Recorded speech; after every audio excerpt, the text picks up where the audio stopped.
ஓம்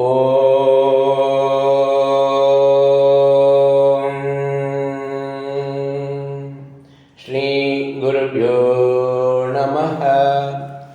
பகவான் ஸ்ரீ விஸ்வநாதன் அவருடைய ஸ்ரீமத் விஸ்வோபனிஷதம் பாகம் 1 போதனை எண் 187 போதனா நாள் 9/5/1975 வெள்ளிக்கிழமை. முன் சாப்பிட்டது ஜீரணமான பிறகு சீக்கிரம் ஜீரணமாகிவிடும் என்பதை அளவறிந்து சாப்பிட்டும் பிறர் கேட்டு மறக்கக்கூடிய புண்படாத பேச்சும் அபியசித்து வந்தால் மோட்சம் அவனை தேடி அடையும்.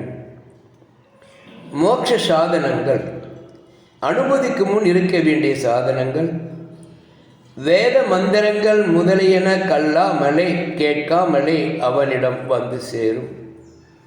அதாவது அவன் பேசுவதே வேத முடிவுகள் ஆகிவிடும்.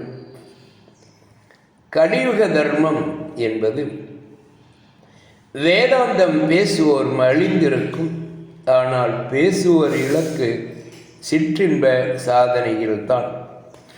சிற்றின்ப இச்சையை கட்டுப்படுத்தி நான் காக்கப்பட வேண்டும்.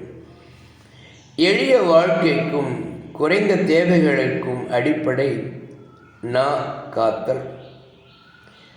மற்றவை தெய்வ சம்பத்து நற்குணங்கள் தானே வந்தடையும். மற்றவை வீண். இவை எனக்கு சித்திக்கவில்லையே என்று ஏங்க வேண்டாம். சாட்சி பாவனை எல்லா சித்திகளுக்கும் அடிப்படையான அகங்காரத்தை வேருடன் நசிக்கச் செய்வதால் சாட்சி பாவனையுடன் இவையும் கலந்து சாதனா ரூபமாக இருக்க வேண்டும். தெய்வ சம்பத்து மோட்சத்திற்கும் அசுர சம்பத்து பந்தத்திற்கும் காரணம்.